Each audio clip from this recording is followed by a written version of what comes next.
Hello everyone and welcome back again. It's been a little bit of a while.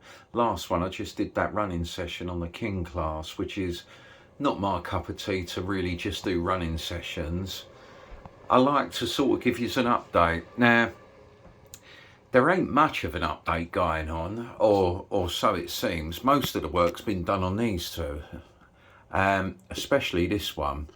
This one was one of those EFE kits. It's a static model when you've got to buy a Toshido motor, 10 Shido motor, two of them as well for this one, because this one is a 4-coach. But what I've done is I've bought a circuit board and wired it up to make it DCC with 2 motors in one power car. I've also put the bearings in it as well, so it's running on bearings on the brass. I don't know what they're called. I think they're called bell bearings or something like that. But anyway, I've done that, so the bogies are all sorted out.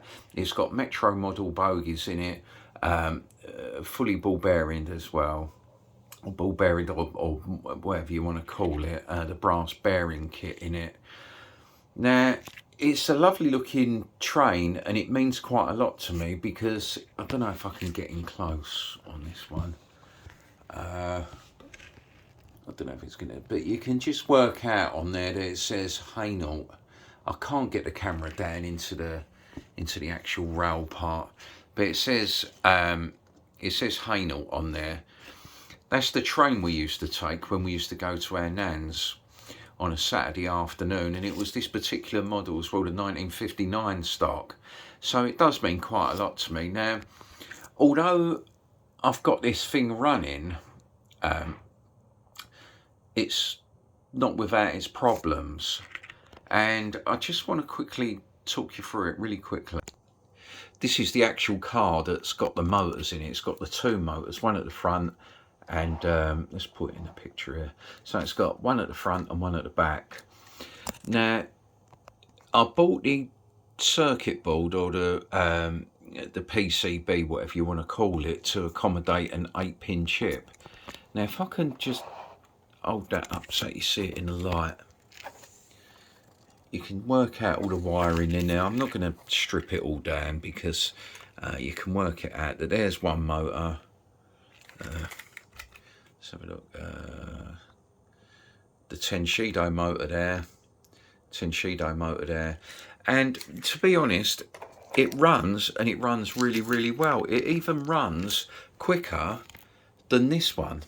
This one came fitted with its motors, but this one seems to just fly around the track and it runs lovely. Well, until a day or two ago when I was getting ready to do a video on it. What I did was I cranked it up just a slight bit, just to give it a little bit of a blast after running it in for half an hour in one direction. I run it in at half an hour in the other direction. And then what I did, I left the actual thing running for 45 minutes in one direction, in a forward direction. And yeah, it worked fine. And then just before I went to switch it off, I just wanted to see how quick it can actually go. And it came to a stop and an error code came up on the controller. So I switched it all off and it was fine. After switching it back on again, it all sort of came back on and was working fine again, no problem. So I then hooked it up to these coaches. Yeah, these are the 3 coaches. And I couldn't work it out. The thing just kept derailing. So I did it all in slow motion. And I've worked it out. It's this end coach here. It's this end coach, and it's the back bogie just there. What's happening as it's turning, one of the wheels are slightly lifting up. So I'm going to investigate that one. That shouldn't be a big deal to get this thing running nicely. But what's happened now is, even though I've had this thing running this afternoon in the prep for this video, it was running lovely, nothing wrong with it. And then all of a sudden, error code came up again on it, and now it won't run. If I switch the controller off for a little while and then switch it back on, it does boost up with a bit of power again, and then it come up error. It's like you've got to get the thing to sort of cool down for quite some, well, quite a considerable time if you want it to run again. And even then it's a little bit unpredictable. Now surely it either runs or it's not going to run. I don't know why it's doing that. Not unless the decoder's getting too hot. I mean, the decoder, the 8-pin decoder in it, I can't think the name, I'll dig the name out of it. It was only a cheap decoder, it wasn't very expensive, so it could be using a cheap decoder in it and the decoder's getting a bit too hot. The other thing I was considering as well is underneath, because it's got this sort of cast iron chassis on it. It's got this cast sort of metal chassis. I don't know where I've had to cut it out to sort of operate on it to get this static model.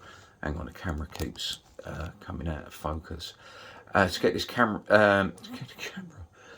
to get this model to actually run, I think what could be happening is as it's turning, the wheels are arcing out on the steel where it's bare steel along these edges here. So that might be one of the things. But then surely it's either going to do it or it's not going to do it. You know, it wouldn't be running for sort of half an hour in one direction, half an hour in another direction, and then just decide to just stop when you give it a little bit more sort of welly. So it's something else I've got to look into. I haven't got another 8-pin chip to test it out in, but I think it's worth the gamble just to purchase another 8-pin chip. Cheap enough really, they're only 8-pin chips, no sand chips or nothing like that, and just whack it back in there and see what happens. It might be a 40 chip, I might be overloading it on the controller, I don't know, but there you go. So this is what I've been up to. I've been doing this, and also from the last video you would have known that I had a 40 decoder. I think it was from Digitrains with this one. Only one of the decoders works. So I've got 2 decoders, and this one, the 1938 stock, this has actually been running for quite some time. I've had it running quite a few times up here in the loft, and it runs lovely. Those of you that own one of these would know that it runs really slow. It sort of slugs along a bit, but it doesn't really matter. You don't want your trains flying around the track, but it's really reliable, runs smooth, and it's actually turned out to be a good train. Another thing you might have noticed is the platforms. Instead of being that dark tarmac, freshly laid tarmac or cold lay, I've actually painted them a brighter grey. Every video I see of every model railway, the platforms are always this light grey colour. You never see them in the dark grey. And I don't know if you'd agree with me on this one, but I think it actually looks much, much better. It does sort of clash slightly with the bridge, but do you know what? I actually think it looks pretty good. And I think it's a massive improvement on that dark, freshly laid tarmac look.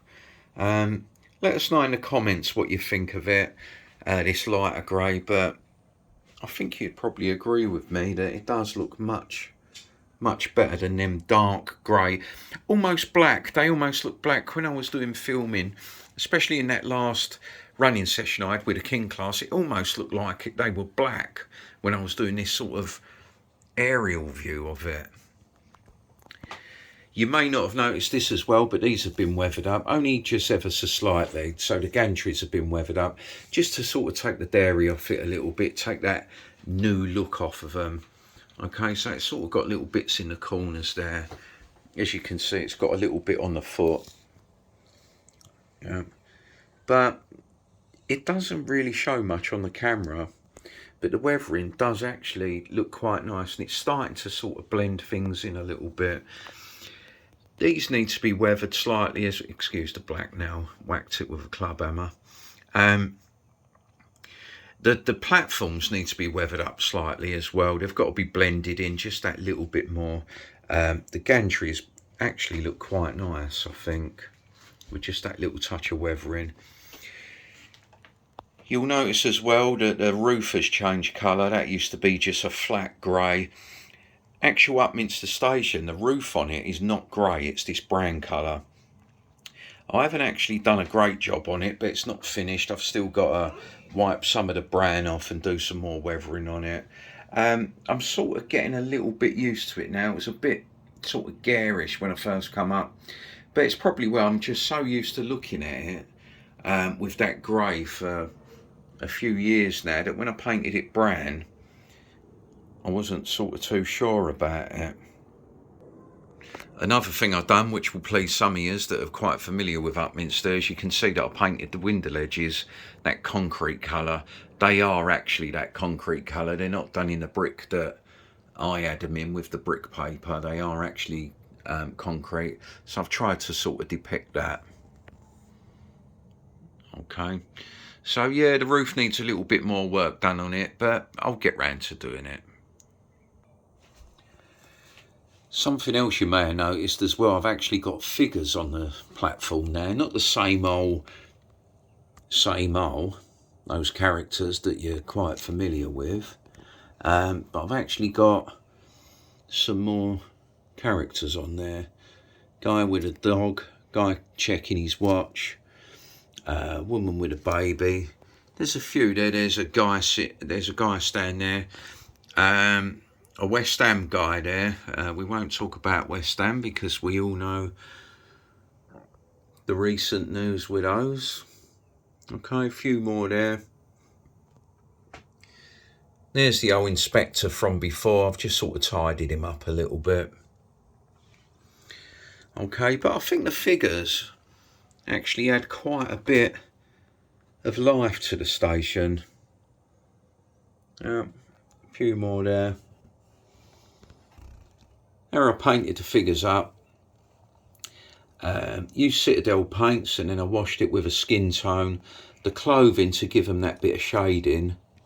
I don't know how well this is going to come out on camera, but you can see that they're clothes. You can see the creases in them. That's done with a non-oil wash. Some of you know that one. Okay, but yeah, so there you go.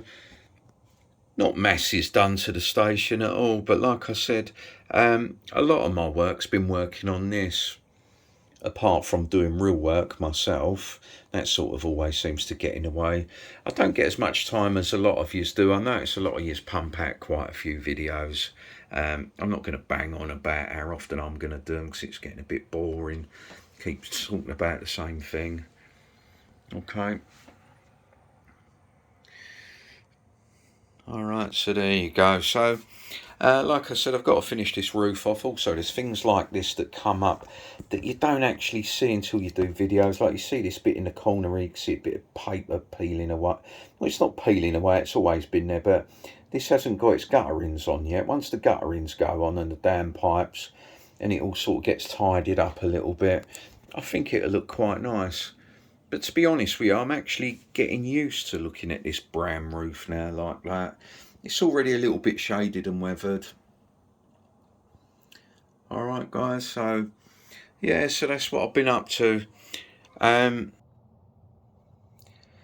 get to the bottom of this one with this 1959 stroke 62 stock. And in the next video, hopefully it will be running. I'll try my best. I think I'm just going to get another decoder. It might just be a 40 decoder.